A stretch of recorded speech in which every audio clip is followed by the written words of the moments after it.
Hello everyone, welcome to week 5. I thought I'd do something a little different this week. Instead of doing the newsletter. We would just go over the actual page. So, week 5, the thorax and the lungs. Hoping that all of you are taking every opportunity to listen to lung sounds. As nurses, you know that the more you listen to them, the more you hear. An important part this week that you should be practicing that you don't really practice that much as a nurse is palpation and listening to the lungs with your hands to pick up on things like pleural effusions and stuff like that. So you're going to do your readings, of course, chapter 8 in Bickley, and then watch your videos. The lecture is here.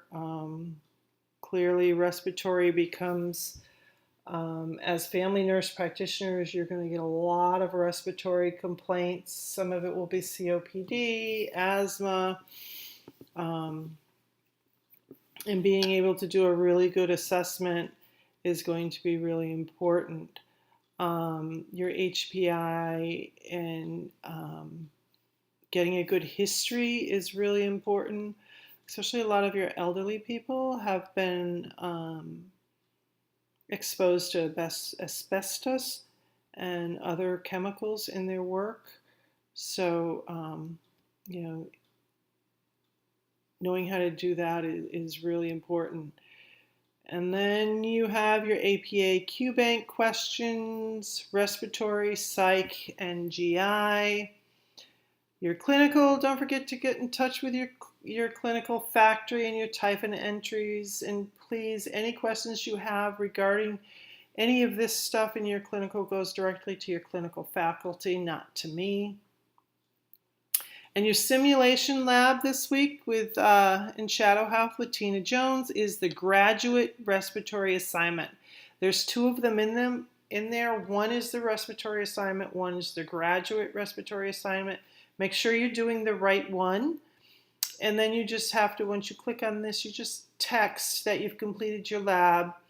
And then I go back into it and look at it once I get that from you. If you don't send that to me, I don't know to look there for that. So that's it for this week. We're coming into October, fall.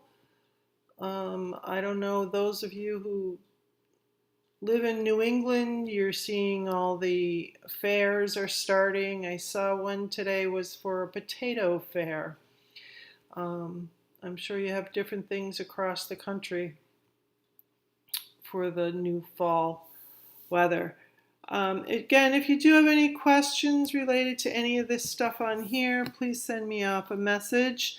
You can always put it in the discussion thread, general Q&A, which is a really good place because it may be that I don't get to it and someone else in your class has the answer and they can put it up there. Don't forget my office hours are on Monday and Thursday evenings. I'd love to hear from you. And you can send me messages through the course message. I look at those more than I do my email. Have a good week.